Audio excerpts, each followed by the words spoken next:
저출산 속의 해외 인구 유입으로 20년 뒤 다문화 인구와 외국인을 합친 인구가 2배 가까이 늘 것으로 전망됐습니다. 이에 따라 이주 배경 인구가 총 인구의 8%를 넘을 것으로 보입니다. 이승은 기자가 보도합니다.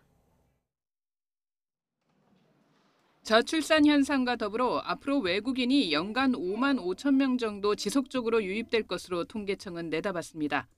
이에 따라 지난 2022년 220만 명인 이주 배경 인구는 20년간 2배 가까이 늘어서 2042년 404만 명에 이를 것으로 전망됐습니다. 이주 배경 인구는 다문화 인구와 우리나라에서 석 달 이상 체류한 외국인 인구를 포괄하는 개념입니다. 이에 따라 총 인구에서 이주 배경 인구 비중은 4.3%에서 8.1%로 늘어날 전망입니다. 이 가운데 기화 인구는 2.4배, 이민자 2세는 2.1배 늘 것으로 전망됐습니다.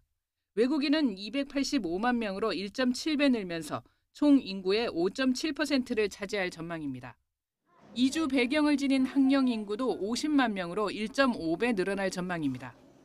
저출산으로 내국인 생산 연령 인구는 2042년 2,573만 명으로 2022년보다 무려 27% 감소할 것으로 보입니다. 이에 따라 20년 뒤 생산 연령 인구의 11.1%는 이주 배경 인구일 것으로 전망됐습니다. 내국인 생산 연령 인구 100명이 부양해야 하는 인구는 2배 늘어서 81.8명에 이를 것으로 보입니다.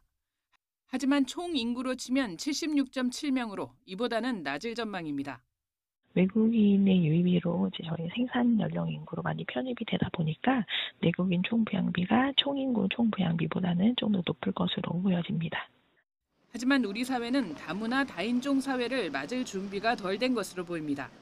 한국행정연구원 설문조사 결과를 보면 외국인 이민자나 노동자를 포용할 수 없다는 응답자의 비율이 10%로 오히려 늘고 있는 추세입니다. YTN 이승은입니다.